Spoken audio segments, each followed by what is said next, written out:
Regular board meeting for Huron Valley School District will come to order. It's for the January 10th board meeting. Ms. Cotter, can you take a roll call? Yes, I will. Ms. Cotter is here. Mr. Long is not here. Mr. Wiseman? Here. Thank you. Mrs. Forrest? Here. Mrs. Dodd? Here. Mrs. Pastana? Here. And Mr. Carlson. Here. Happy New Year. Happy New Year. We have a quorum. Please rise for the Pledge of Allegiance. To my right, the audience is left. I pledge allegiance to the flag of the United States of America and to the republic for which it stands, one nation, under God, indivisible, with liberty and justice for all.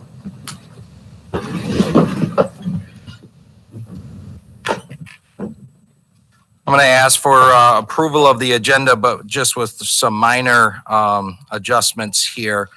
I'd like to put board president comments to section C and move up recognitions to B under section 2. As a friendly amendment. If there are no objections, I'll go ahead and ask for a motion. I'll make the motion. And I'll support that motion. All right, motion's been made by Ms. Pastana and seconded by Ms. Cotter. All in favor say aye. Aye. All opposed? The ayes have it. Motion carries. We'll now move to recognitions, and I believe we're going to do Huron Valley highlights first. Is that correct, Dr. Salah? Yes, Mr. President. So if I could invite Mr. Parrott, as well as we have several students from the International Academy here this evening to share some information with us, I'd like to invite them up to the podium.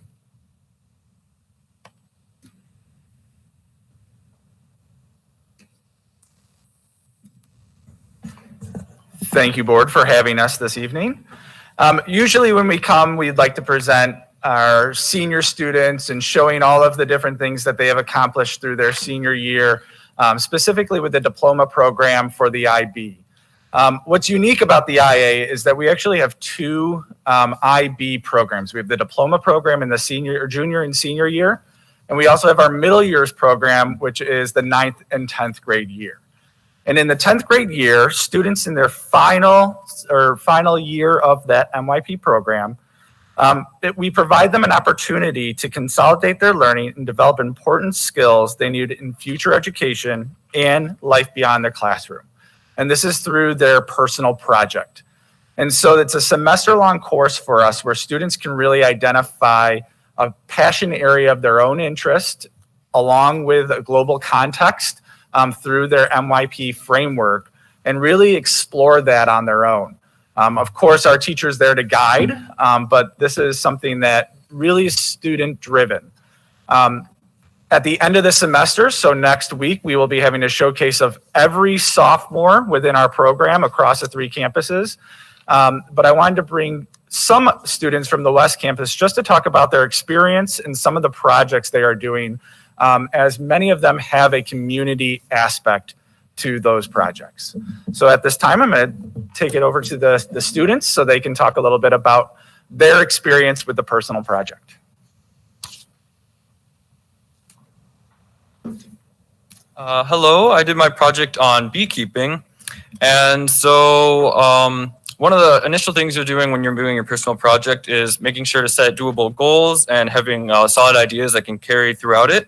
And so even at the beginning of my project, I think that there are some, there's always going to be some issues trying to find like goals that are relevant and goals that you can make sustainable. For my project, I started with just one beehive, and pretty quickly I learned that when you only have one beehive, it's hard to compare whether it's healthy or if you're feeding it enough without another one. Because most people who do them usually start with 2, maybe 3 or 4, and they'll be able to compare them. This was less of a building project and more learning oriented because I wasn't really building the beehive. It was more, how can I learn everything I need to do to make sure they survive winter? How can I find ways to sustain it for the next couple of years?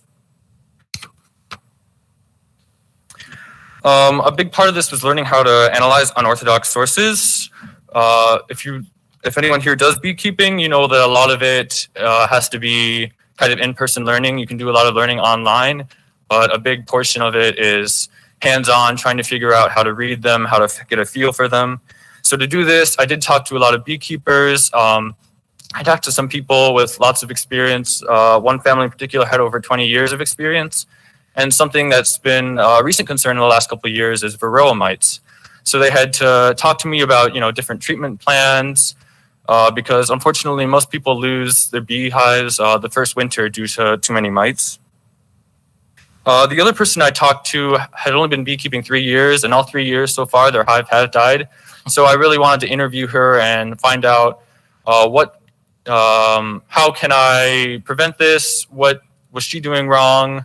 And I learned that, so for her testing for varroa mites, rather than testing periodically, she would kind of just treat them and not really test them. So I had to figure out what would be a good schedule for me for that. And then lastly, for the goals, trying to figure out which ones made sense. At the very beginning, I wanted samples from all parts of the hives, but towards the end, not towards the end, but after a couple of weeks, I realized it's not really possible to get lots of honey, lots of wax the first year while they're still establishing. I have some things that I was using. This is mostly for protection. You have a veil and gloves. I would also wear all white because when they see you, they usually would assume you're a predator if you have anything darker on. The smoker does a couple things. It makes them more docile by when they sense the smoke, they want to eat a bunch of honey in case they would need to leave their nest naturally. So when you smoke them, it makes them much more docile because they fill up on honey before they would go. And then also it will disguise any pheromones or any scents on you. So yeah, thank you.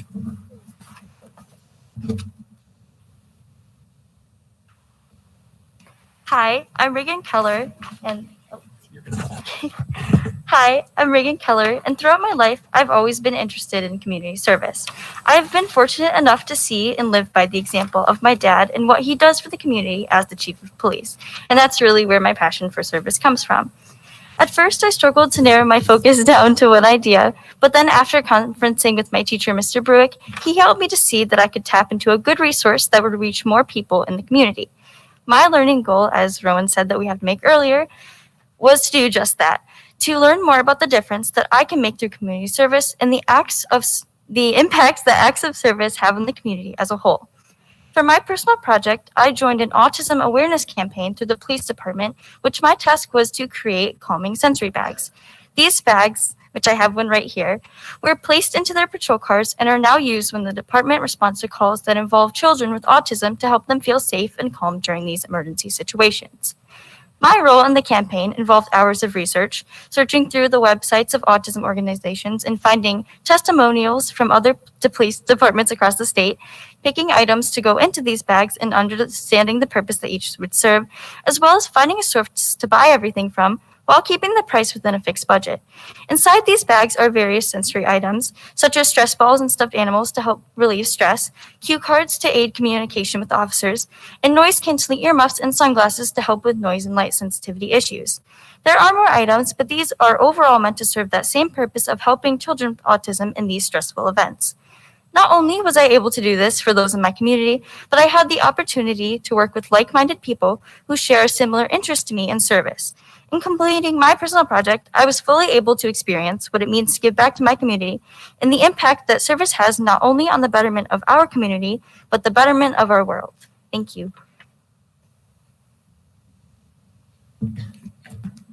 Hi, my name's Sophie Smith, and for my personal project, I combined various interests of mine to create one composite project that represented my passions as a whole.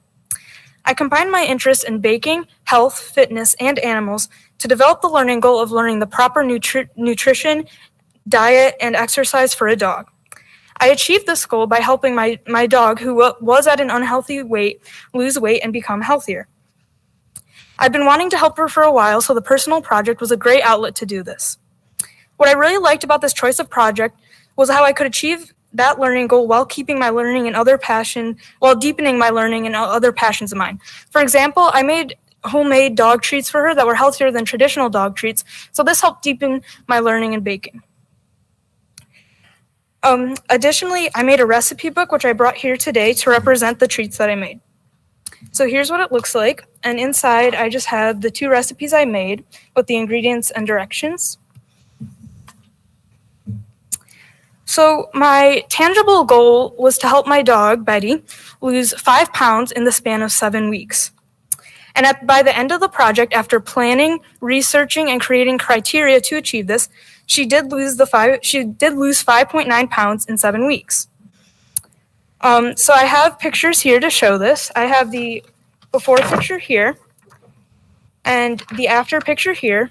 And although it might not be very apparent in the pictures, this just represents how I chose to display my evidence throughout the project. I also expanded skills that didn't necessarily have to do with my passions, but just helped better me as a person. For example, my open-mindedness was expanded when I had to face different challenges and overcome them. Because everything didn't go how I planned, I had to realize that the way I wanted things to go, it wouldn't always go the way I wanted things to go, so I had to adapt and change. Because it was such a self-driven project, I also improved my self-management skills because I was able to plan out my time, how it would work best for me. And overall, I feel that I really learned a lot from this, and my learning is something that will stick because it was a project that I had the creative freedom in and something I was genuinely interested in. So I felt engaged throughout the whole process. So overall, by doing this project, I learned more about health, I learned more about fitness, I learned more about baking, and I learned more about animals and dogs, which are all things that I'm very interested in. So it was a great outlet to deepen these understandings. And I will use these when I further these passions in the course of my life, as well as all the skills I've learned throughout the project. Thank you.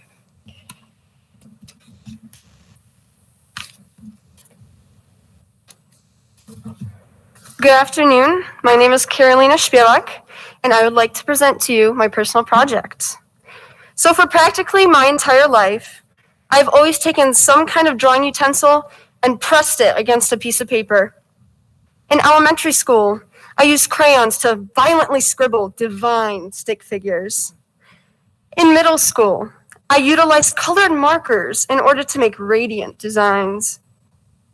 Fast forward to high school, and I have learned to apply various charcoal pencils to black and white mediums. Looking back at my creative journey, I have realized that every project that I've done so far has letters on it. It might not be incorporated into the project itself, but there will always be my name written and signed in the corner. And just like that, it has never occurred to me how much the human brain has grown in order to go from such simple words to simple phrases and sentences that are made up of such straightforward letters. Today, I have no problem writing words like dog or girl. However, this may not have been the case 10 years ago. For my personal project, I created a learning goal that would allow me to gain a better understanding about sight word development in young children.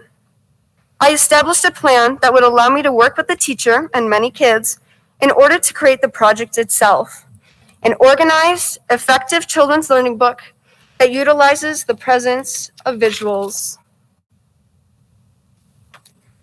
After 4 classroom visits, I was able to recognize common work habits among young children, all of whom were placed into 3 categories by the teacher: below, average, and above average.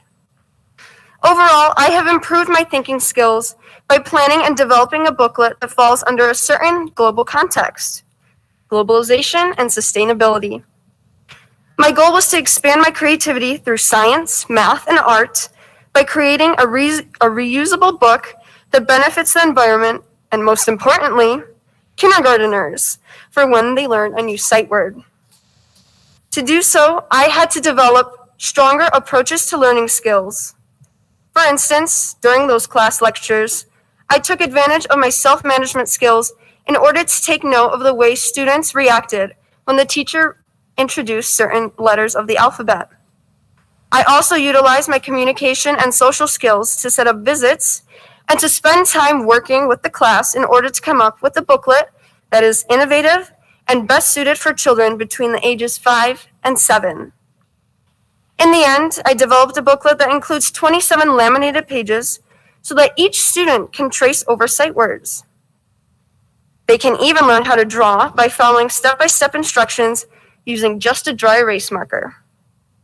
Similar to how I provided an elementary school with a new learning technique, the personal project class gives students the opportunity to explore any topic, strengthening our development as learners. Thank you. So as you can see, this only represents about 5% of the personal projects at the West Campus that will be shown next week. It's a very wide range of topics and experiences. And it's just something that is part of the IA and what we do over these 4 years. And so thank you. I don't know if anyone. Yeah, thank you very much. Very informative. I really appreciate the presentations. Very, very interesting. I want to open it up to any other board members for comments. Ms. Cotter. Yeah, I want to jump right in there. I was very impressed also with the young lady that went into the kindergarten. Good work. I myself was in kindergarten for quite a while. But I did want to say to... As a teacher, though, not as a student, right? That's true. But I want to tell Mr. Parrott, thank you for bringing these students here today. I am very impressed on the content and the type of projects you each selected. They're all individual, they're all meaningful, and they all kind of overlap into the community. So I really want to thank you for bringing that to our attention. You've all done a wonderful job. Thank you. Yes. Any other questions or comments? Thank you so much for being here this evening. Excellent job. Thank you.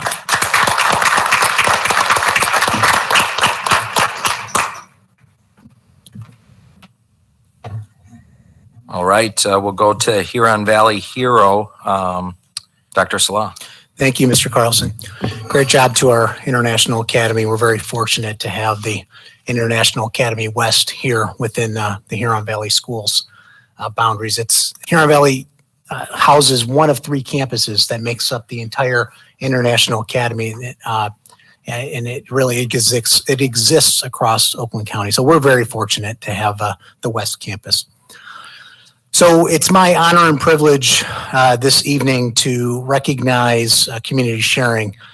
And I have some remarks here that I'd like to share. I'd like to read now, but I'd like to invite Mr. Dave Bell to the podium as I share these sentiments. Mr. Bell is our fearless leader in community sharing. So as he gets his way up to the microphone, I'd like to share these remarks. Community sharing and the Huron Valley Schools have enjoyed a special relationship. For more than a decade, this highly regarded nonprofit organization has served the community from one of our school buildings. The community sharing food pantry and clothing distribution area is currently housed at the Duck Lake Center. The organization provides financial support to those in need in our community since 2004. And in 2017, our outreach expanded to assist any neighbor residing in the Huron Valley School District of Oakland County. As a volunteer-based organization with over 200 individuals supporting the mission, expenses are low, which means 90 cents of every dollar spent can go directly to client services, which is just obviously remarkable and I think a testament to itself.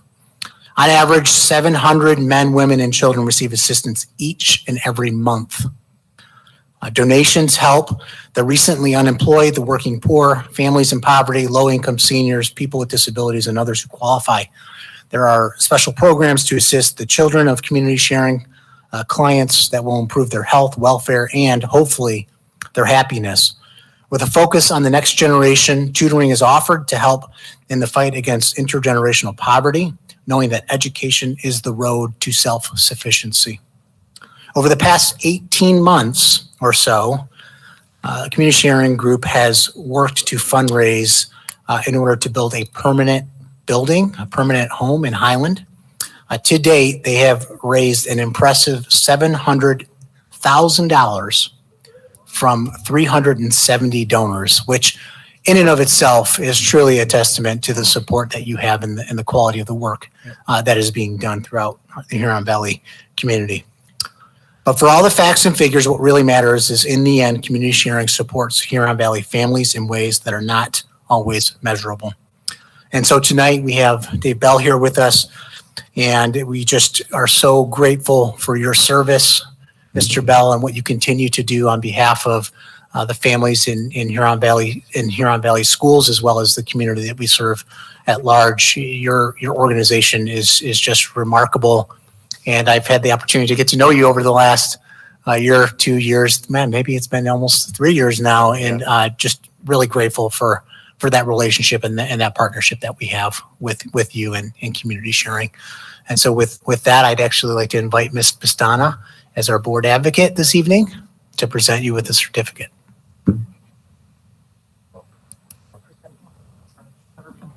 I'm here. Okay. Mr. Bell, I'd like to present you with a certificate from the Board of Education, Huron Valley Schools. We appreciate all that you do. Our partnership with you is very important, and community sharing has a soft place in all of our hearts, and we thank you for all that you do and all your volunteers. All right. Well, thank you very much. So go ahead. All right. Thank you.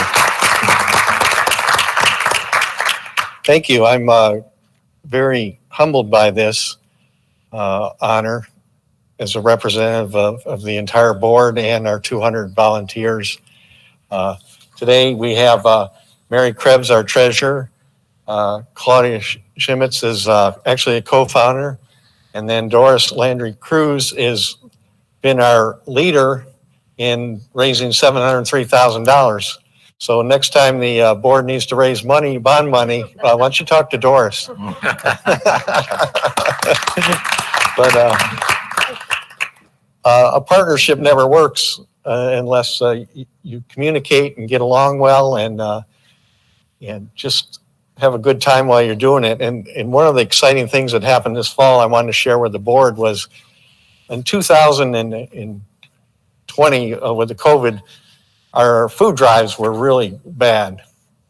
And then this fall, thanks to the local schools, our food drives are way up, almost 300%. An example is Heritage Elementary did the cereal drive, I think you saw in the local paper. The Lakeland Leadership team brought in food. That helped. So several of the elementary schools did do food drives this year, which was really exciting. Food drives always keep our costs down, and it also adds variety to the pantry. But we've just completed a Christmas holiday program. We did gift cards this year. Again, because of COVID, it got too complicated to try and do Christmas lists and wrap gifts, etc. We I won't say completed the coat, boot, and hat and glove drive. And we've also issued quite a few coats. And please put the word out to some of your schools. We still have coats available if they want to call the office. We'd like to make sure they get out. But I want to thank the board for not only the partnership and the support, the patience on the new building. Like anybody else in your building, our builder just couldn't get a crew. They started a couple of weeks ago during the holidays, but the poles are up. We hope to have trusses up by Friday, but we need a little help with the weather.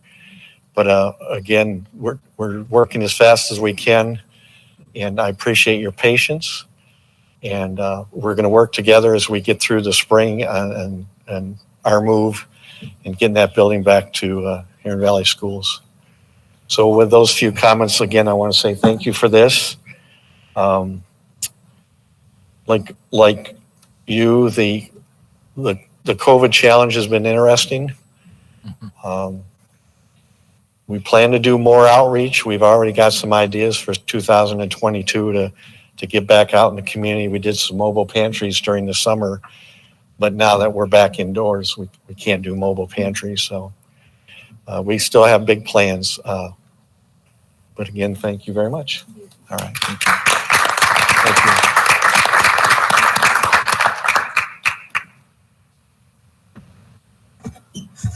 All right, we'll move along. Actually, I'm going to move to items from the superintendent, section 3, safety and security update.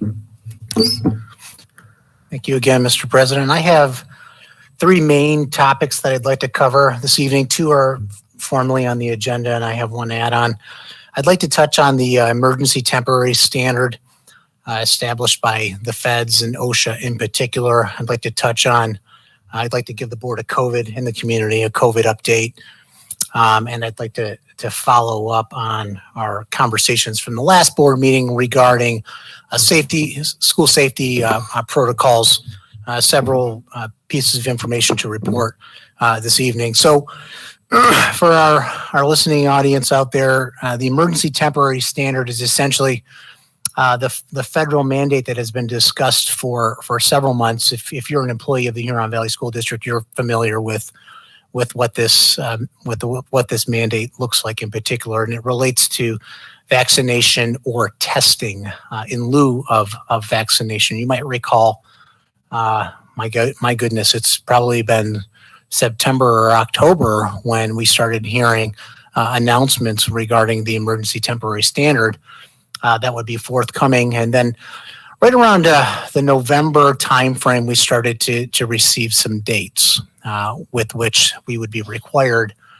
as an employer with 100 or more employees to implement a couple of facets. 1, the collection of vaccination information, and 2, the requirement of, really the second is really the requirement of employees getting vaccinated at their choice or participating in testing. And so employers have the option to just require a vaccine mandate or to allow testing as an option.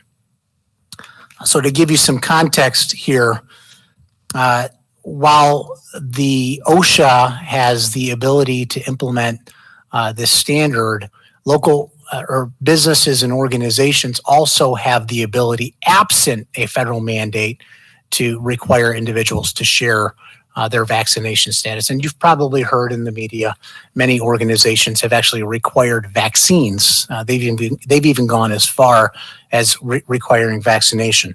I just want to be clear here. Huron Valley Schools is not interested in requiring vaccines of anybody.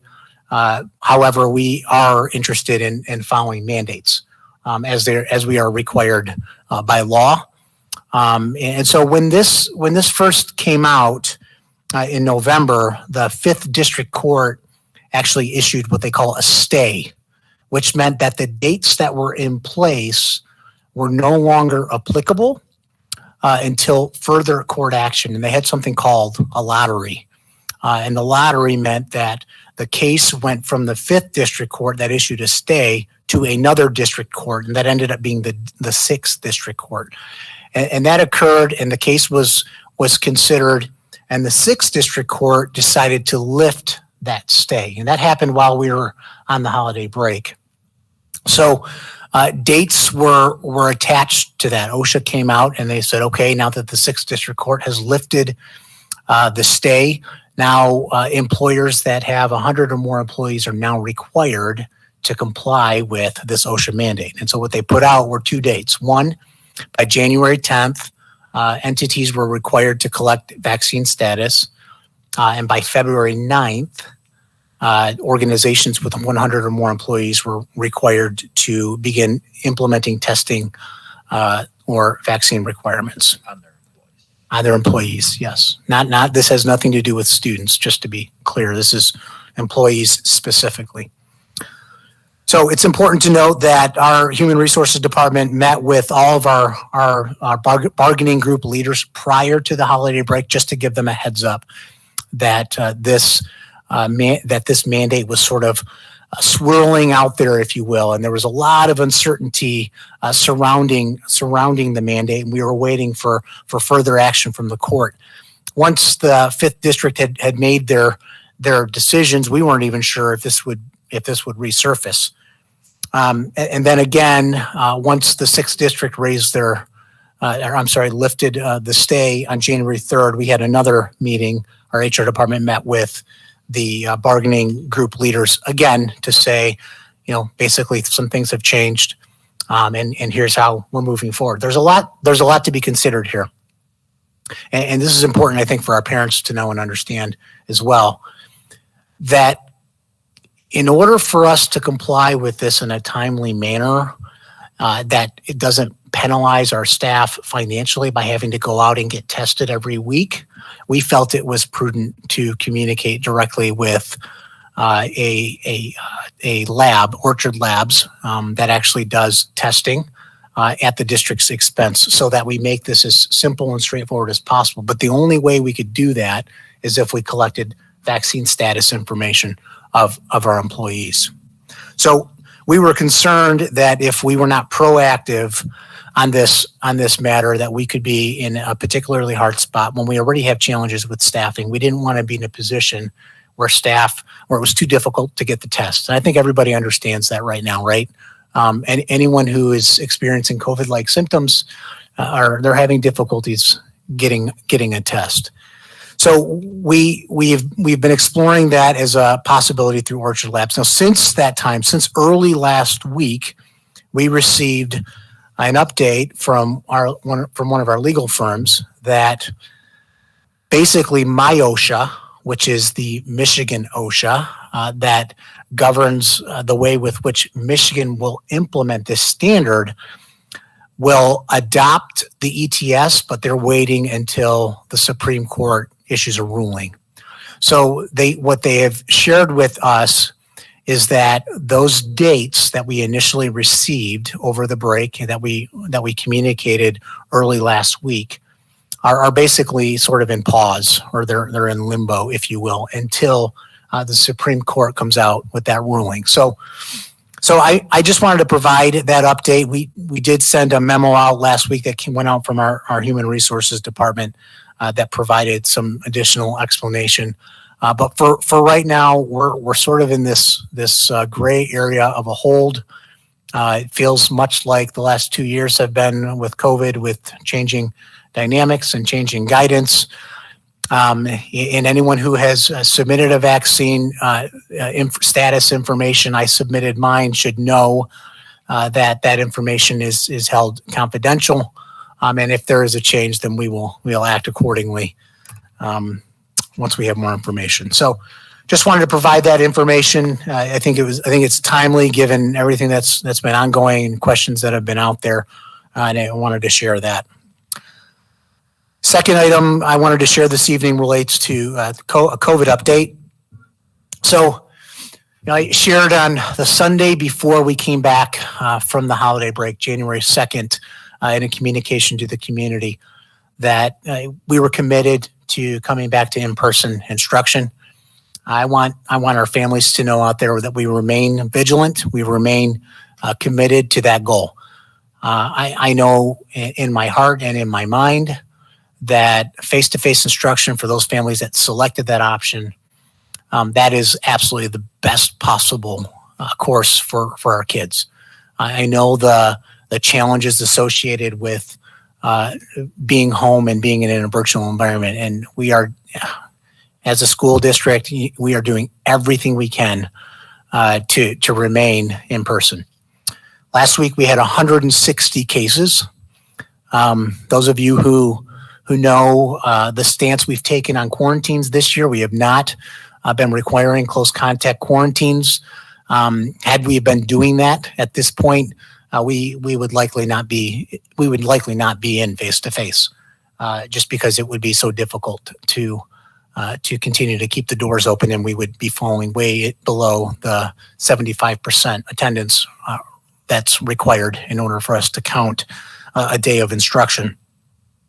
Today, we unfortunately had to move 2 classrooms at Heritage Elementary to remote due to very high numbers of students having COVID or being out. I'm talking in some instances over 50% of the class. So we made the prudent decision in those 2 instances to move the class remote. I think it's important to know, why do we do that? We do that so that the remaining 450 students can stay in school, and that we can curb or do our best to mitigate the spread of COVID-19. And that's one of the best tools and strategies that we have at our disposal. So based upon today's data, I fully expect we're going to continue to see increases in COVID cases. And so, please parents, those of you that are listening, please don't take risks.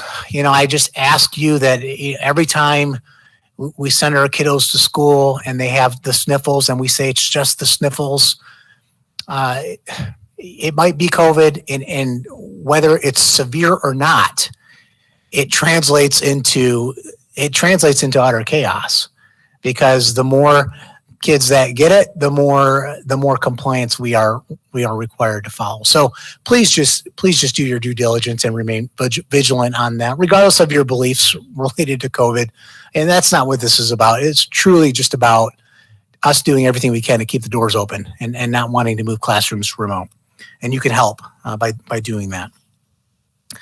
I think it's important to know, and I shared this in my communication on the Sunday before break, as well as a video message that we put out on Monday, that the CDC published an update to their quarantine guidance, and we are looking at this very closely.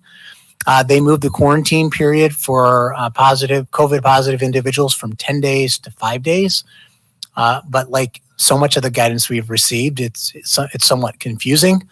And the initial guidance was, hey, yeah, we're moving from 10 days to 5 days for general populations, but not schools. So, and I'm not going to try to pretend that I understand all the whys behind, those decisions.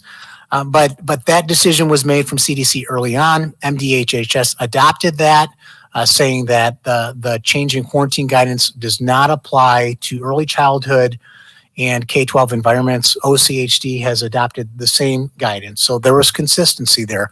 But late last week, on Friday, CDC amended their guidance to say now the 5-day quarantine period does apply to early childhood and to K-12 environments. So I would just ask that you're patient with us as we continue to explore to understand what that means for us. I do have a communication into Oakland County Health Department today to two of their key leaders, asking for some clarification and perhaps an announcement regarding when they might follow suit and what that could look like. So more information to come on that as well. So I think it's important to note that since coming back,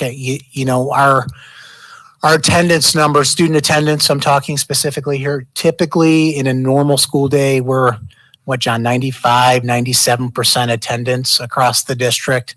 We've been hovering around 88% all of last week, about 88% attendance. I think what's important for our listening audience to know and understand is once you hit that 75% or below, that does not count as a day of instruction. And what's so challenging about that is I don't know what that percentage is going to look like until about 4 o'clock in the afternoon on the day that instruction occurred. And so what that means is that those days do not count and have to be made up at the end of the year, or some configuration of that. So today we were at the lowest rate that we've been since we came back from break. We were at 87% attendance amongst our students. So we continue to monitor that. I know many of you are probably keeping track of what's happening in neighboring school districts. I've been hearing of, on a pretty regular basis, school districts that are going remote because they are having staffing difficulties. And frankly, they're struggling with daily rates of attendance amongst students.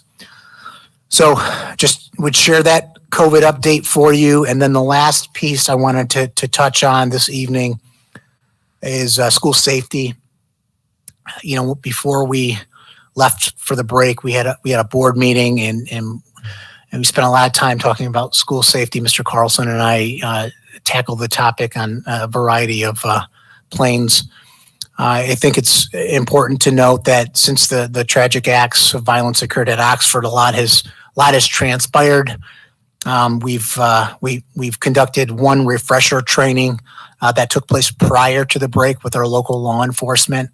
Ms. Rutt, as well as Milford PD, conducted that training for all of our elementary and secondary staff, as well as all of our support staff. Today, in fact, Ms. Rutt started scenarios-based training, meaning we've scheduled face-to-face, in-person, at the building training that runs through various scenarios and what an armed assailant situation might look like. So those trainings started today, and they will take place at all of our buildings throughout Huron Valley Schools. I think it's important to note we are using the Run, Hide, Fight training from the Michigan State Police, which is very similar to the ALICE training that we have been conducting over the course of the last 3 or 4 years. And we have done this training before. It's just important to note that we're continuing to remain vigilant on this topic, and we will continue to make this part of our routine as it has been in the past. We've continued to look at our emergency operating procedures.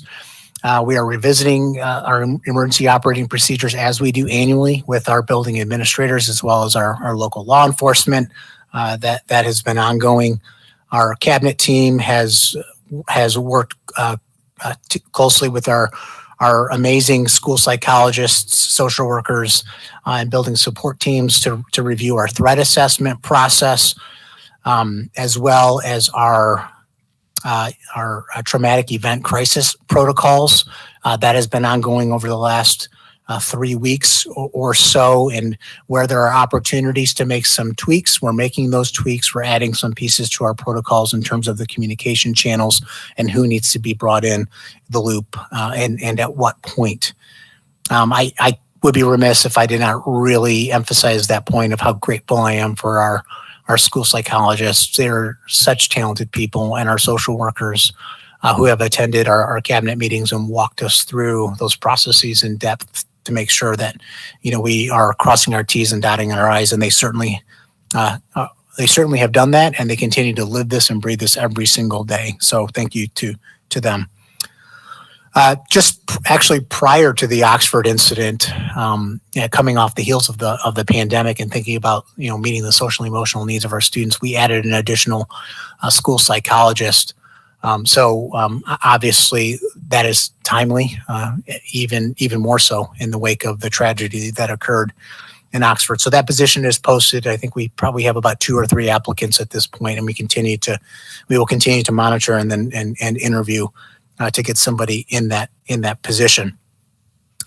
Lastly, Mr. President and board, in our listening audience, I'd like to share just as a follow-up to the direction from the resolution of the board last month. Ms. Rutt and I have interviewed 2 security firms to conduct an audit on behalf of Huron Valley Schools, looking at our entire, not only our infrastructure, but looking at the environmental factors outside of our buildings, looking at our training protocols, looking at our emergency operating procedures, the involvement of local law enforcement, and of course, looking at the hardening of our buildings. We had a similar audit done about 10 years ago. Since that time, as you know, in 2019, we passed a bond. We've started making some updates from an infrastructure and a technology perspective, and so we're pleased to have that audit take place and really look at our facilities and give us any recommendations that they might have. So I believe that we'll land on a firm this week. We've received pretty comprehensive written scopes of the body of work that these firms would engage in. And we also did two Google Meet interviews where both Kim and I interacted with the individual that was representing their audit firm. So I'm sorry, their security firm.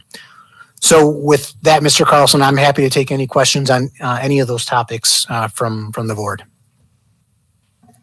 Any comments or questions for Dr. Slaw? Mr. Weissman? Yes, the only clarification, you had mentioned something about training. This was training of staff, correct? Yes, the scenarios-based training is with the staff, with the Okay. building staff, Within each of the buildings. including secretaries, paraeducators, custodians, as well as our teachers. Okay, thank you. Yeah.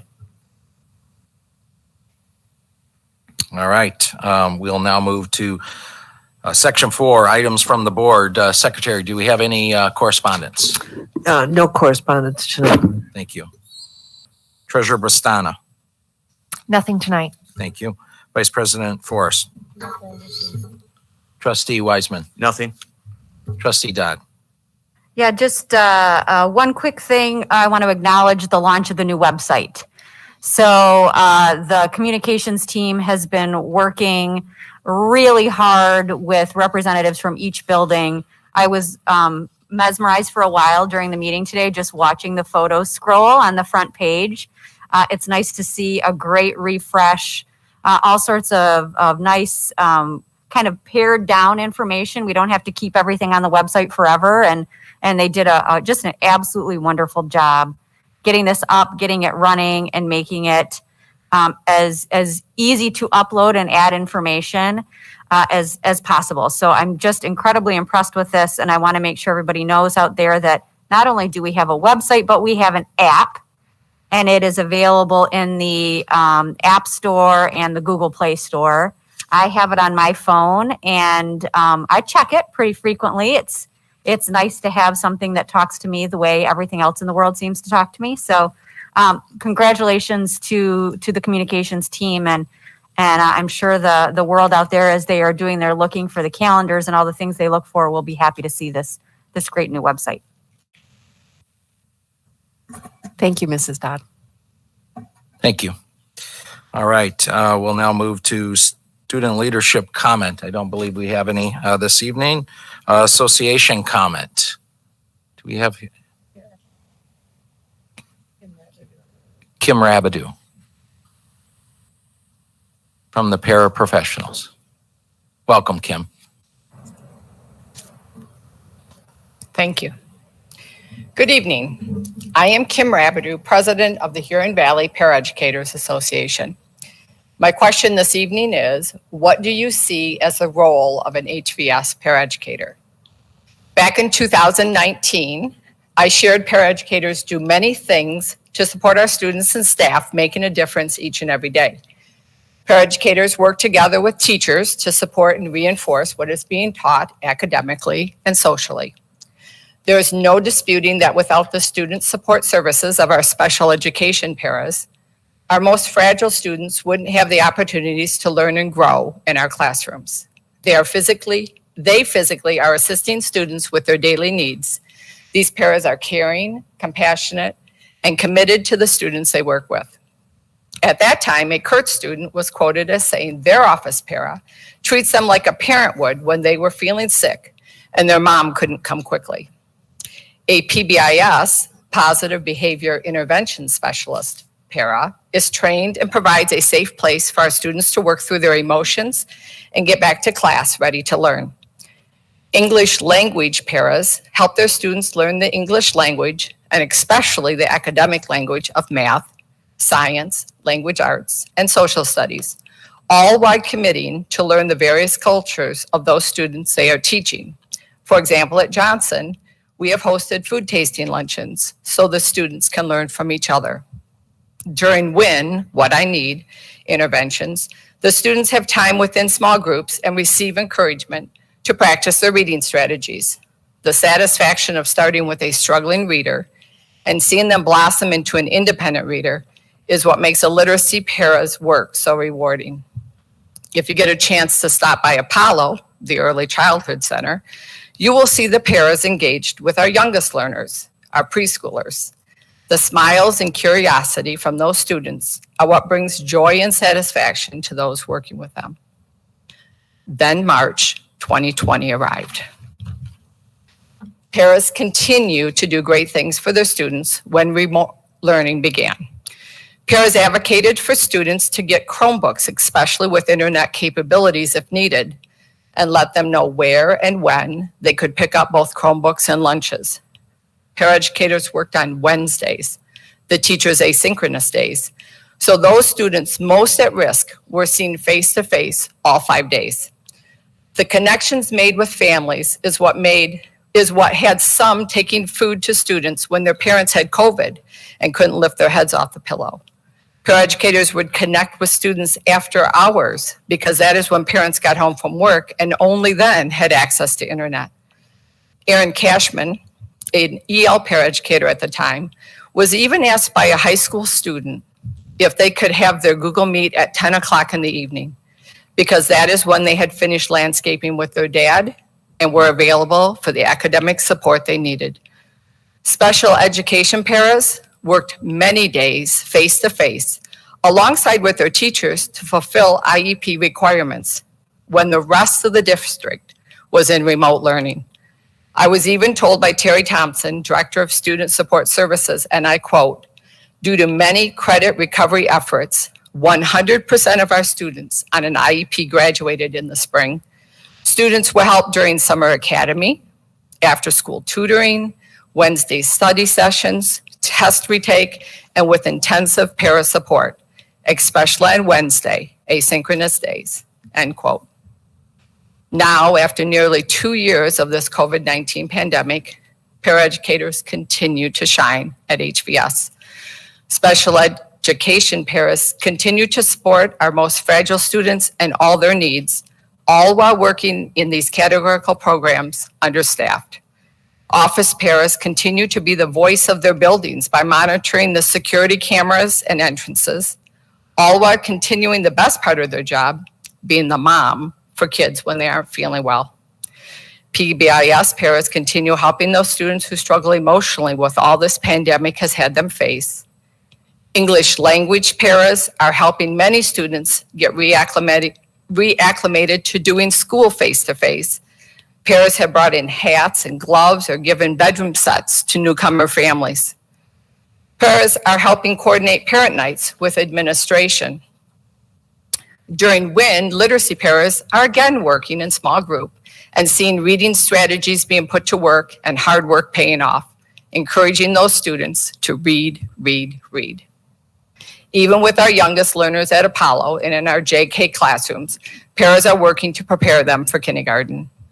There is no arguing that filling open positions within paraeducator classifications has been challenging. But you can also say there is no question that HVS's caring, compassionate, and committed paraeducators on staff have stepped up. In review, the role of an HVS paraeducator is to make a difference each and every day with the students they work with, making Huron Valley schools and the students successful. Together, we can achieve our mission statement, inspiring and building futures, one student at a time. Thank you. Thank you, Kim. All right, we have public comment. Lori, can you put 4 minutes on the board there for public comment? We have 3 public comments here. 2 of them are related to agenda items. The third one is non-agenda. We'll address the third one during the public comment that deals with non-agenda items. Just as a reminder, so this is not a question time period. It's for comments. We welcome the community to come forward at this time. This is as we swear an oath to the board and being on the board of protecting our state and our federal constitution. One of the most basic rights of our constitution is our First Amendment rights to air grievances. And this is an opportunity for the community to come up, and doesn't always have to be grievances. It could be feedback as well. But this is an opportunity for the community to come forward and share their concerns with us. So I'd like to call David Vela up to the podium. And then after that, Shayna Levin.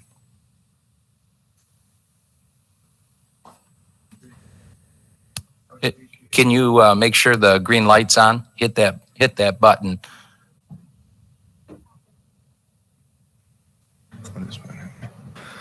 Good evening. Yeah. My name is David Vella, and I'm a resident of Huron Valley School District. I'd appreciate 5 minutes of your time. A grave development in our community came to my attention this past week. The school district announced their intention to support a divisive policy of coercing employees to receive an experimental gene treatment against their will or to be subjected to discriminatory testing or face termination. There appears to be a lack of knowledge of the alarming number of harms associated with the treatment, which are documented in the federal VAERS warning system. I understand you may not be aware of this information as it has been suppressed by the mainstream media.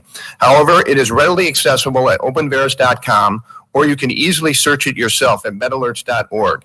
I would appreciate an opportunity to discuss these injection harms with any of you in person. There also appears to be a fundamental misunderstanding of the Pfizer trial scientific findings. The experiment showed approximately 43% increased mortality in the treatment arm. Just in case you did not hear me correctly, 43% more people died in the group receiving the COVID injection than in the placebo group. This is the very trial which has been used to promote the vaccine campaign. I can provide you with a link to a very comprehensive analysis of the Pfizer data.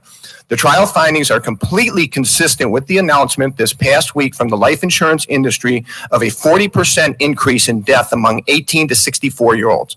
This finding is completely expected based on the Pfizer trial data. Again, you may not be aware of any of this information because of big tech and media suppression. I would appreciate an opportunity to meet with you for an in-depth discussion of the trial. I can assure you much scientific information from leading world researchers is being withheld from the public in favor of a fear-driven COVID narrative. This censorship of important health information and promotion of harmful and immoral policies has alarmed prominent members of the psychological community. They conclude that the general public has now been driven into a pathologic societal condition called mass formation. Let me repeat so you hear me clearly. Mass formation.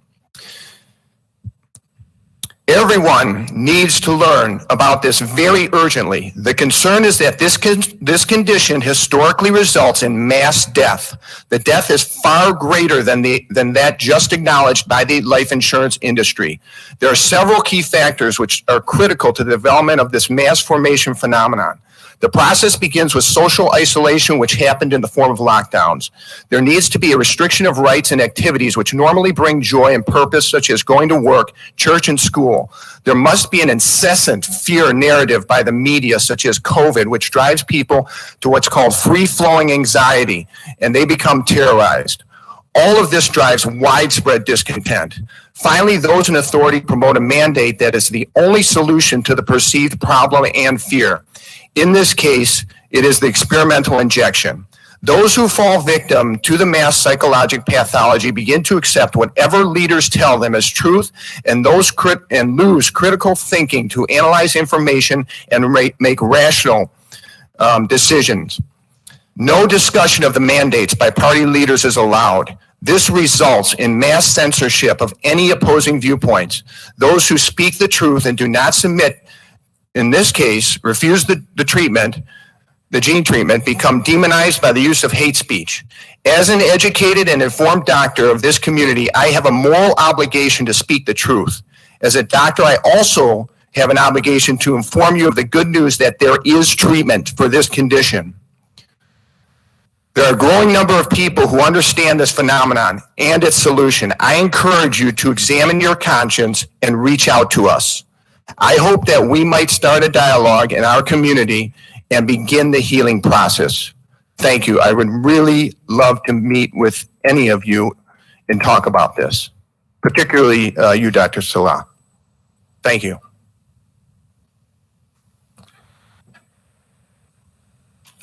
Thank you. Next up is Shana Levin.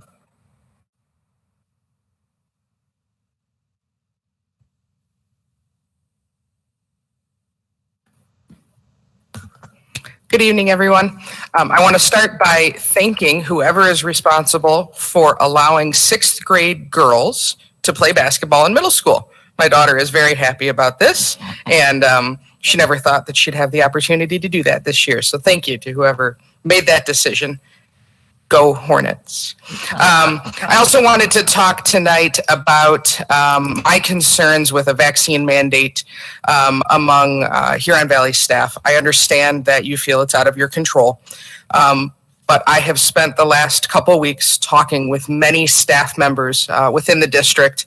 I'm talking dozens of staff members within the district who are very concerned about what this mandate not only means for their jobs, but for their health. They do not want to have to make a choice between getting a shot that they religiously or medically shouldn't or don't want to get, or just don't want to get because they believe in body autonomy, or have to take a test that they don't believe they should take because you don't test healthy people, or lose their jobs. They are being put into an impossible situation, and they just can't think straight anymore. Like they're petrified. It's consuming them as human beings. They're thinking about it day and night while they're in the classroom teaching our kids. They're losing sleep over it, as I'm sure many of you lose sleep over the decisions that you have to make. But they shouldn't have to be in this position. Teachers have had to shoulder so much over the last couple of years, how to teach kids in an ever-changing environment and all the things. I don't have to list them all for you, but they've dealt with so much. And now here they are facing what might be the biggest decision of their lives, and they just don't know what to do. And ultimately, that's going to affect all of our children, whether you believe in getting a shot or not getting a shot. If the 50, 60, 70 staff members that I know of walk away, that's going to be devastating to our district. We can't find an extra 2 or 3 subs a day in every building. What are we going to do when there's 50, 60, 70 staff members, bus drivers who can't drive the kids, teachers who can't teach our kids? It's going to be devastating. It's not a solution that is sustainable to force this mandate. And I really hope that as a district, you're pushing back as the union leaders in the district, all the various unions. I hope that they are pushing back to the state leadership, as I hope that you would want done for you if there was something being done to you that you didn't believe in. Because the fear and the concern that the staff is going through right now is really unfortunate, and there's things that can be done about it. You can push back, you can fight, you can at least show your support instead of, it's a law, sorry. Like, it's gonna be bad. Whether you wanna get a shot or not, it's going to affect you. There are dozens of teachers and staff members who will walk away on January 24th, or whatever that date ends up being, and I want this district to be prepared for it. It's not me today, but it will be when the mandates are allowed to be put on staff. It's only a matter of time before mandates are put on our children. And ultimately, that will be unacceptable. And I can't believe where we are in America over a virus that has a very high survivability rate, but here we are. And I really just hope this district has a plan to deal with the staff loss that's going to happen if this mandate continues. So thank you for your time. Thank you. All right, we'll move to Section 8, reports from the board committees, executive committee. Just ask each of the chairs if you can just give some high-level review of your committee meetings. So the executive committee meeting met on January 3rd. Members present were Denise Forrest, Tom Weissman, Dr. Salah, Relisha Glover-Payne, and myself. Regular agenda items, we spoke about the January 10th, the board meeting items being discussed here this evening. We had a brief Neola update. We also talked about the CDC modifications that Dr. Salah mentioned earlier. We had some discussion around new guest teacher legislation. And then we also discussed the ETS, which was also the emergency temporary standard that was established by OSHA That's by Dr. Salah as well. We did discuss about new doors. I did receive a briefing today from the sheriff's office. These doors that saved lives, according to Oakland County Sheriff's Office in the horrific Oxford shooting, weren't actually new doors. They were door stoppers that they had purchased.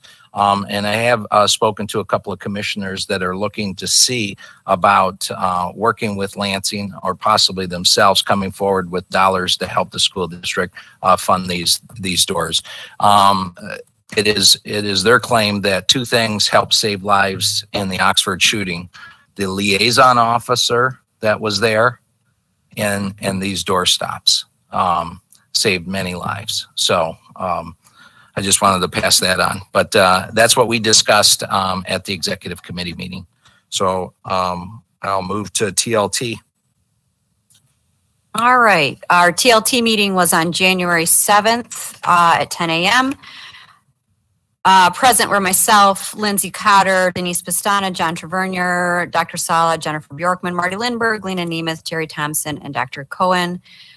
We did have a public comment about ELA 8, Social Studies 8 curriculum and the use of social media as an instructional resource. We had 2 agenda items that both dealt with board policy. The first was discussing board policy 5127, which is a resolution waiving MME for the class of 22 that will appear on the agenda tonight, later in the agenda. We also discussed the code of conduct and the time in which we ought to review the code of conduct. We understand that a lot of this work will happen with Neola and trying to figure out which should happen first, a review of the code of conduct or wait till Neola comes along. We moved on to other. We discussed that there are no items on the consent agenda tonight. And then we also had a conversation about public comments, and I am going to read this in detail. As a result of public comments made at a recent TLT committee meeting, as well as the December 13th regular board meeting, the TLT committee again reviewed and discussed the following. 1, general questions around the curriculum review process and selection of material. The curriculum review process review cycle and material review process was an agenda item on the 12/3/21 TLT committee agenda. At that meeting, the committee reviewed board policies 5123, 6140, 6143, as well as the administrative procedure 6143. All of the questions that had been raised during public comment were addressed during this presentation. The minutes from this meeting were reported at the 12/13 Board of Education regular meeting during the TLT committee report. Board policy 5123, student progress, paragraph A, outlines responsibility of, quote, developing and implementing a legally compliant school district-wide curriculum. All school district personnel are responsible for faithfully and effectively implementing the curriculum in their respective buildings and classrooms, end quote. It was noted that only one district-wide curriculum exists, which all schools and teachers within the Huron Valley School District follow. Board policy 6140, curriculum development and instruction, further outlines these responsibilities and adds, quote, the curriculum will, number 1, be consistent with board policy on student progress. 2, meet or exceed all requirements of the state of Michigan for instructional programs. And 3, be standards-based and founded upon legally compliant, research-based grade level learning and achievement standards that lead to awarding a school district diploma, end quote. Board policy 6143, section review of instructional materials, outlines the requirements related to selection of classroom resources. This policy states that the selection of all materials shall, quote, ensure curriculum alignment with the state and national benchmarks, end quote. Further, the policy states, quote, the board intends that students be provided access to a wide variety of educational materials and various media to support learning, end quote. The policy also outlines the requirement of administrative procedures that provide an opportunity for the presentation and fair consideration of parental objections. These procedures are outlined in Administrative Procedures 6143. Administrative Procedures 6143, Administrative Procedures section and review of instructional material outlines the following philosophy. 1, to improve student achievement and promote skill development, real-world application, responsible citizenship, literary application, aesthetic and artistic value, and aesthetic and ethical standards. 2, be research-based material that enrich and support the curriculum. Consideration will be given to the varied interests, abilities, learning styles, and development appropriateness. 3, to represent varying sides of issues that students may develop under guidance, the practice of critical thinking, ethical standards, and responsible citizenship. 4, to provide materials that celebrate our heritage and present a global society. 5, to place principle above personal opinion and reason above prejudice in the selection of materials of the highest quality. Procedures for parents to review curriculum and materials. This question was addressed at the 12/3/21 TLT committee meeting, and parents are encouraged to set up meetings with classroom teacher and building principals regarding specific questions related to syllabus, pacing, common assessments, and resources used in class. Those opportunities have been and will continue to be provided. In the fall of 21, the TLT department released the ELA and math curriculum for all grades JK through 12 to the public via the Atlas website. Science and social studies documents are currently under review for release on this site as well. 3, teachers selected curriculum and materials. All teachers are required to follow the written district curriculum and utilize resources that align with Board Policy 6143. Supplemental materials are to be consistent with the philosophy outlined in Administrative Procedures 6143. 4, selected reading lists / materials for various courses. Parents are encouraged to direct questions about specific selected materials with classroom teacher and building principal. Where objections to material may exist, alternative texts or materials will be and have been made available. 5, use of social media in classrooms. Social media has become a popular medium in today's culture and also as an instructional tool. Teachers are encouraged to leverage all types of media, including social media, where appropriate, to meet curriculum objectives. Again, this selection of materials shall align with Board Policy 6143 and Administrative Procedure 6143. We adjourned the meeting at 10:55 a.m. Our next meeting will be January 21st at 10 a.m. at the Administration Building. Thank you, Ms. Stodd. We'll now move to Finance and Operations Committee. Finance and Operations did not meet. Our next meeting is January 19th at 2:30. All right, Communications, Marketing, and Legislative. We did not meet. Did not meet, okay. And then Arts, Athletics, and Activities. I believe we had a meeting, didn't we? We did not have a meeting. Our upcoming meeting is this Friday, January 14th at the board office at 8:30 a.m. Okay, thank you. All right, we'll now move to Section 9, Consent Agenda. Can I get a motion for approval of the minutes, Exhibit A1? Mr. Weissman? Yes, I move that the Board of Education approve the consent agenda, items A1 through A1. I'll or support. A1. I'll support that. All right. All in favor, say aye. Aye. All opposed, ayes have it. Motion carries. We'll now move to unfinished business, graduation requirement resolution. Can I get a motion on the resolution, and then we'll have some conversation around this. So moved. Moved by Ms. Dodd, supported by Ms. Forrest. All right, we will now, I'll turn it over to Dr. Salah. I would turn it over to Mr. Turner. Again, this resolution appeared under new business at our last board meeting. Unfinished business tonight. Board Policy 5127 is graduation requirements, and part of that policy requires all students to take all three portions of the Michigan Merit Exam, or the MME. This resolution tonight will waive that requirement of the MME for the class of 22. The reason for that is we have many students who are unable to take the in-person testing for the MME last spring and in the fall. And so we're asking, like we did for the class of 21, we're recommending that the board adopt this resolution this evening to waive those requirements for the class of 22. Thank you, Mr. Tabernier. Any questions from the board? Seeing none, we'll move for a roll call vote. Thank you. Mrs. Dodd? Yes. Mrs. Forrest? Yes. Mrs. Pastana? Yes. Ms. Cotter is a yes. Mr. Wiseman? Yes. And Mr. Carlson? Yes. Thank you. Seeing as sufficient voting in the affirmative, motion carries.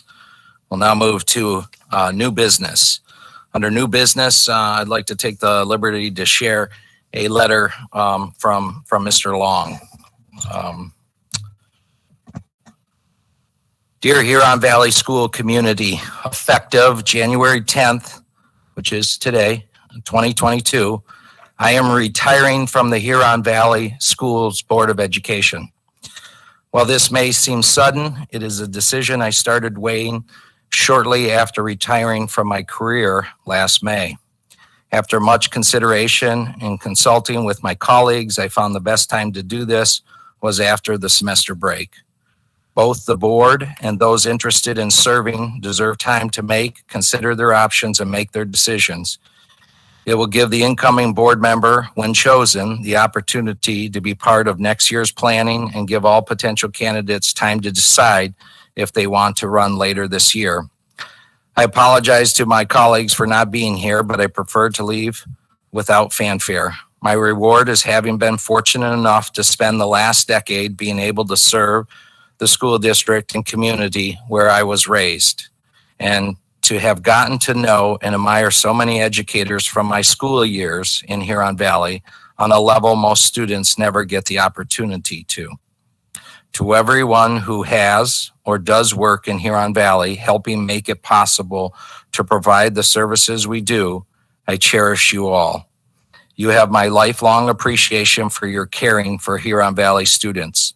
I leave knowing this community still holds the ideals and passion for Huron Valley I knew growing up. To the parents and community, your passion for making Huron Valley amazing and has always been welcome. All your communications do become part of the conversations and considerations as they should be. I just want you to know that. To the past and present board members, superintendents, COPE members, and central office staff, after 10 years, I can say honestly, you are the finest group of people I have ever worked with. The strong communication, exchange of information and ideas, and the overall focus on making the students' education and lives better were never lost, forgotten, or ignored. I leave this board with no regrets and a feeling I have gotten so much more from this decade with you than I gave. Growing up, no one I knew ever would have guessed I would be on a school board. And if someone would have told me I would never have thought it would become one of the most rewarding and memorable times of my life. And for that, I want to thank all the stakeholders in Huron Valley. After 10 years, I can say without hesitation that our board is considered one of the highest functioning and collaborative boards in the state. The leadership from the superintendent, board president, and its members are recognized both locally and statewide. Under this leadership, I'm certain they will continue to work with all stakeholders to innovate and improve the education and lives of our students. Collaborate with our bargaining groups to ensure the staff is supported, and continue to engage with the students so we can better understand their needs. All these are part of the Huron Valley culture. I do have some insights for those considering the school board. You will make decisions that may be unpopular with some people, and your decision will be the right one. You may have to make a decision that causes your child to be unhappy, and it will be the right one. You may have to support a decision you don't agree with, and you will be right for doing so. You may have to support, why? Because school board isn't a group of experts on education. It's a group of citizens who decide they want to get involved by learning how schools operate and are financed. Then they run for office hoping to get the approval of the community to be involved. It's a group of people who want to offer their expertise to the schools because schools have to deal with so much more than just education. I encourage anyone to consider it. Just realize the commitment is full-time and very personal. It's children, so it should be. To the students, no matter your path, whether you chose where it started out or not, know that you can change it and where it leads. There are so many paths you can take to success and happiness. You just have to find yours. And it's okay if your path is different. This gives you a perspective others won't have. To finish, I have to thank my most important supporters this last decade, even though it affected them the most and not always positively. My wife, Tina, son, Jason, and daughter, Nicole. It's not easy being the spouse or child of a board member, but they accepted it, supported it, and with the rest of my family and friends, understood why it meant so much to me. I love you all. All I have to say now is thank you, HVS, for continuing my lifelong education 5 decades after you started it, from 1969 to today and forever. I will always be Huron Valley. Jeff Long. So Board Member Long submitted his resignation. I received this today, and I will commit it and assign it for the notes and for the minutes, and I'll provide that. So what that means is we as a board have 30 days to go through a process to select our 7th board member by law. And so what we will look to do starting tomorrow is make an application available and online to the community, a standard application that we've used in the past, and we'll provide the address and the email. Those will be sent to Lori Hill, who will collect those for us. The deadline, so they'll be made available tomorrow afternoon on January 11th. The deadline for the application will be 4 p.m. on Friday, January 21st, 2022. And then we as a board will discuss those applicants depending on how many applications there are. I've been through this a few times. I know Ms. Cotter has as well. We'll either, if it's a few applications, it's a good possibility we could have all of those individuals in front of us. If it's a lot more, then we might need to call the list. So we'll look at those applications and we'll come together in our board meeting, I believe, which will be the 24th.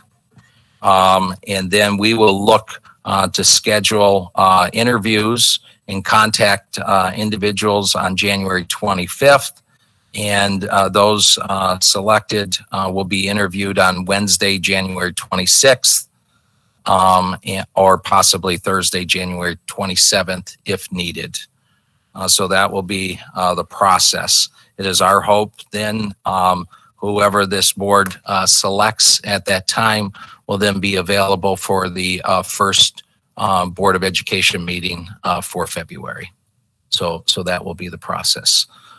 Let me stop there and see if there are any questions in regard to the process. So this isn't regard to the process, this is regard to the person. They will serve from that February meeting until when, and then when do they run for reelection? Is it Great 22? question. So given that this was Jeff Long is serving in a 4-year term. He just completed year 1 of a 4-year term. Since he is resigning his post, this individual that this board selects will serve until 12/31 of 2022. But this position, his seat, will be on the ballot for this upcoming election year. To fill out for the remainder of that term, which will be 2 more years. That's correct. Great question. Thank you. Any other questions? Any other questions regarding the process? Mr. Carlson? Oh, just one, because it's been a while. Although I have completed the application, we'll be using the same ones that we've used most recently. Yeah, I think that there's a couple of minor tweaks. I don't believe we use Moodle anymore. So there's a couple of minor adjustments to the application, but very similar to that. Okay, thank you. I believe both you and I have filled those out before. Yes, correct? A couple times. Thank you.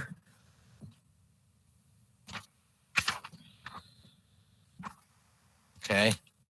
All right.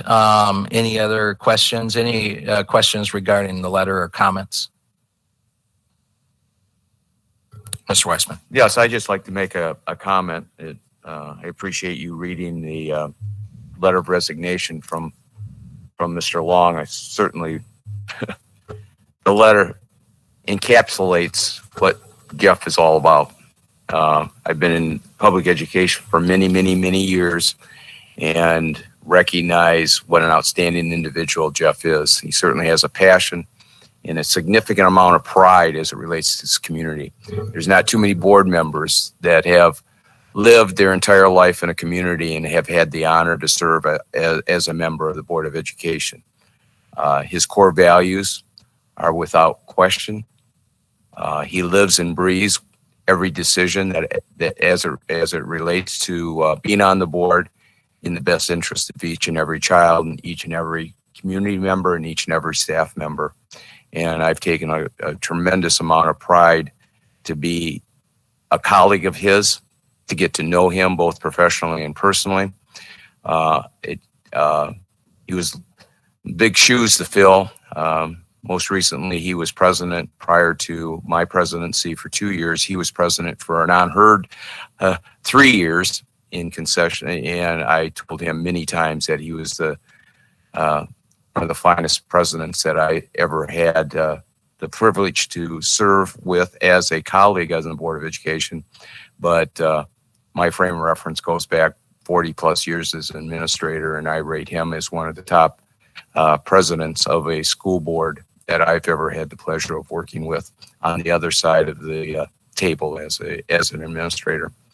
As I said, he has a lot of pride and a lot of passion in this community. He's not going anywhere, so he's going to be a great resource for us as a community member. And I'm going to miss him as a board member. Thank you, Mr. Weissman. And we'll have an opportunity. I told Jeff he wasn't going to get off easy. We will bring him back to this to this Board of Education meeting and recognize him at a later date. So, any other comments or questions? All right. Thank you. All right. We'll now move to public comments, non-agenda items. So I've got Amy Mills.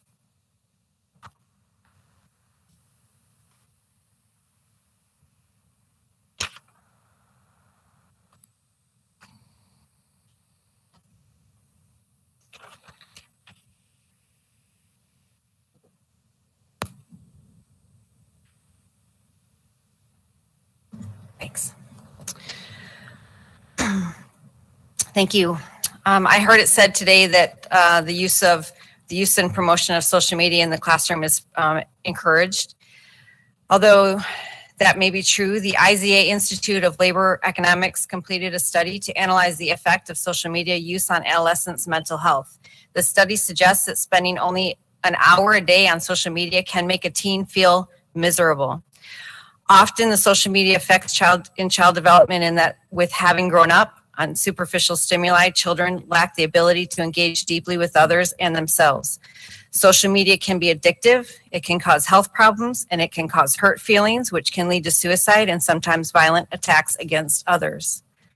Our pediatrician has devoted an entire wall in their office to informing parents of the harm of social media to our children and how to combat it. I was told in response to my question that it is a, quote, popular instructional strategy, end quote, and that, quote, most people in society today use social media to communicate, end quote. And while I agree that this may be true, it may not be the best way for our students to communicate, and promotion of these sites in Huron Valley schools is not appropriate. Kids grow up learning to trust teachers, and an endorsement of any kind, books, opinions, facts, or social media are seen by our students as a truth. If the teacher says it's okay, it must be a useful way to spend my time, and it must be safe. Not all people who use social media sites use it for communication. There are bad actors that use these sites to troll for innocence and that mean to do harm to children and teens. Without the proper guidance regarding safety, which doesn't seem to be a part of the promotion of the sites, young people can fall victim very easily. Is Huron Valley Schools designing instructional strategy based on what might be popular or on facts and what is best interest of our students? What are the safety guidelines that Huron Valley Schools provides to the students and teachers to balance the promotion of the use of social media? I would like to see a district level review of this policy of promoting social media in the classroom to ensure that the safety of our students is a priority over being popular. At the school board meeting on November 15th, 2021, I stood up and read horrible excerpts from the book chosen for the 2021 EL8 Independent Study in the Narrative Literary Analysis Unit. The book is Daniel's story. I'm concerned about the content of this book and have asked for someone from the administration or the board that has read the book to help me understand why this book was chosen and why it is the best possible book for our children to analyze. I was encouraged on December 4th at the TLT meeting when I learned that one of the board members began reading the book. Unfortunately, when at the TLT meeting on Friday, I asked if she had been able to finish the book, she told me that she decided not to finish it. I wonder why she set down the book. Was it too disturbing, too difficult to get through, or was it something else? One last thing, I've been told several times over the last few weeks by Huron Valley staff that Michigan state law allows or that Michigan education guidelines permits certain decisions made by Huron Valley school administrators. I want to point out that just because you can do something doesn't mean that you should do it. Parents can have unquestioned faith in the individuals we entrust to educate and help shape our children, but we shouldn't. Thank you.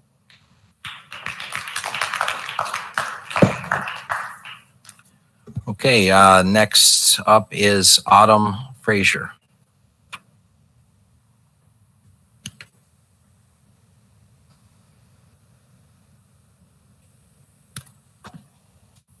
All right, I just came up from my house. I'm a teacher in the district. I teach at Lakewood Elementary. I also have a child in the district. I am very supportive of education and our families and freedom. I am also very supportive of making sure that everybody feels comfortable in their medical freedom and medical choices.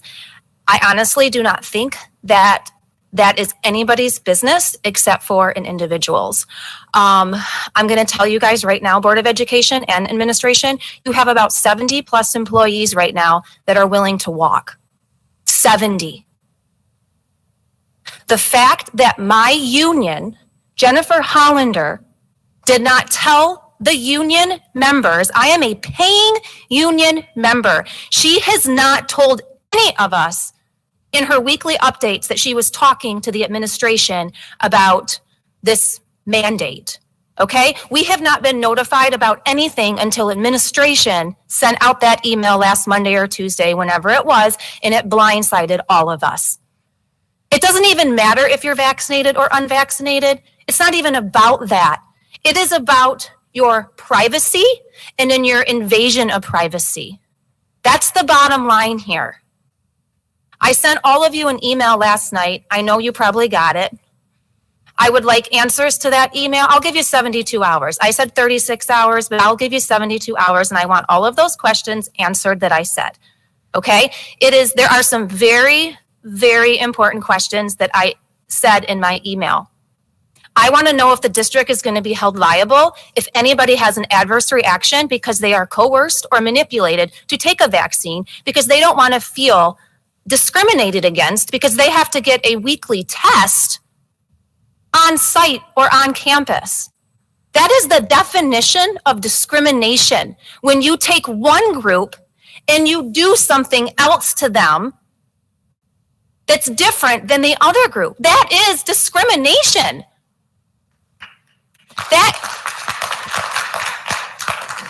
I'm telling you, it is wrong. It is completely wrong. And for us employees, bus drivers, parapros, lunch aides, certified special education teachers, certified general education teachers, cooks, for us not to be looped into this conversation is ridiculous. You either test everybody or you test nobody. Vaccinated people are getting the virus. That is not a lie. Vaccinated people are getting ill. I know a couple that have died who have been fully vaccinated. Okay? So you're taking one group that is at risk, but the other group is at risk too. So if you want to do this the right way, you would test all or test none. That's exactly what you would do. and you would have conversations with your employees. I am so disappointed in the union. I can't even tell you. I pay what, $1,200, $1,300 a year for this? And she's sending us these little jazzy emails that have nothing to do with these major talks that are going on behind our backs?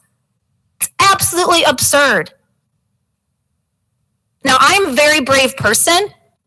I can walk if I want to. I don't need to be a teacher. This is my passion. I love kids. I'm highly effective. My families love me. My students love me. I have a very sound reputation being an educator. You will have a major staff shortage and you will have major issues if you do not address this the right way. And that Google Doc is a joke. I know you guys were just probably you were panicking and whatever, but that Google Doc is not secure. And you do not have 3 options on that. There needs to be 3 options on that Google Doc. There needs to be vaccinated, not vaccinated, or decline to answer. And Dr. Salah, I applaud you for saying that you did. I mean, good. You're comfortable with giving out your medical information. And you said that I filled out that I was vaccinated or whatever you said. I don't want to quote you. And good for you. Like, I get it, but Thank you, Otto. there's a lot of us that are not comfortable with that. All right, thank you.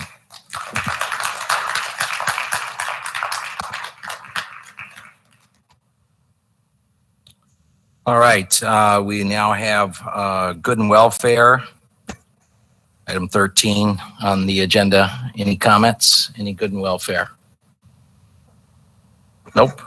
Oh, Ms. Dodd. Just MLK, the annual MLK events are happening this weekend. The March on Main Street on Sunday, which culminates usually with an art deal at the Shack. So it'll be cold, but bundle up. It's quite a moving experience to do that March on Main Street and listen to Martin Luther King's speech while you walk, and then hear how our members of our community, and including a lot of our kids, interpret that into art. So if you have an opportunity, that's on Sunday. All right, thank you for that announcement. Any other? Seeing none, this board meeting is adjourned.